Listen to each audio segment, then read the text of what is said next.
Free, আর বাকি জিনিস আল্লাহ সুবহানাহু ওয়া তাআলা দিয়ে দিয়েছে। আপনার আমার জন্মের সময় সব দিয়েছে, একটা উইল পাওয়ার ঢুকিয়ে দিয়েছে, যে বাংলা ইচ্ছা শক্তি বলে। এই ইচ্ছা শক্তির বলে আপনি এখান থেকে বেরিয়ে কালো বলে চুরি ধরতে পারেন, আবার অভুক্ত মানুষকে একবেলা খাওয়াতে পারেন। এই দুটোর জন্য আপনার বিচার হবে আর আপনার জীবন একদিকে যাবে। বুঝতে হবে, ফিল করতে কেন দেওয়া হয়েছে। আমরা বেশিরভাগ মানুষ দেখবেন নামাজে দাঁড়ানোর সময় চিকন একটা ঘেমো গন্ধওয়ালা পোশাক করে নামাজে দাঁড়ায়, বিয়ে বাড়ি যাচ্ছি হেভি ফিটফাট করে। কখনো এটা ভেবে নামাজে দাঁড়ায়নি যে আল্লাহ সুবহানাহু ওয়া তাআলার সামনে দাঁড়াচ্ছি, যিনি আমাকে সৃষ্টি করেছেন, আমার রবের সামনে দাঁড়াচ্ছি। এই ফিলটা হয় না। আমি সিজদায় গিয়ে বলি সুবহান রাব্বিয়াল আলা, ও ঢাকায় নামাজ পড়ছি আর ঢাকুরিয়াতে রয়েছে আমার মন, কেন মানে বুঝি না।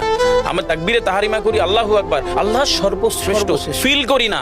যখনই না ফিল করবে তখন অনুভূতি আসবে না। সূরা জুমার আয়াত নাম্বার 9 খুব সম্ভবত আল্লাহ সুবহানাহু ওয়া তাআলা কোরআনে বলছে যে জানে আর সে জানে না, দুটো ব্যক্তি এক হতে পারে না। সুতরাং বুঝতে হবে। হাদিস শরীফে আমরা সবসময় পড়ি না যে শহীদের রক্তের তুলনায় জ্ঞানীর কলমের কালি অনেক বেশি মূল্যবান। কেন বলেছে? ফিল করতে হয়। এই ফিল যখন কেউ করবে তখন তার জীবনটা বদলে যাবে।